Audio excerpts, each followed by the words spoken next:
আজকে মুসলমানদের কণ্ঠে আওয়াজ কিছু,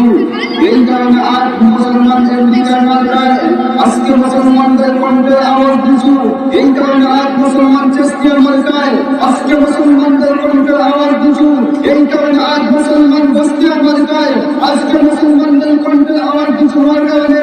আজ মুসলমান মায়ানমার মার্কায় ও মুসলমান কিন্তু বিনালে জাতি না, কিন্তু সুলতান মাহমুদ গজনবী জাতি, কিন্তু ওমর বিন খাত্তাব জাতি, কিন্তু মুহাম্মদ বিন কাসিম জাতি, আজকে যদি মুসলমানদের আওয়াজ সুলতান সালাহুদ্দিন আইয়ুবী মনে থাকতো, আজকে যদি মুসলমানদের আওয়াজ ওমর বিন খাত্তাব মনে থাকতো, আজকে যদি মুসলমানদের আওয়াজ মুহাম্মদ বিন কাসিম মনে থাকতো, আল্লাহ পাকের জাতের ইজ্জতের কসম করে বলি,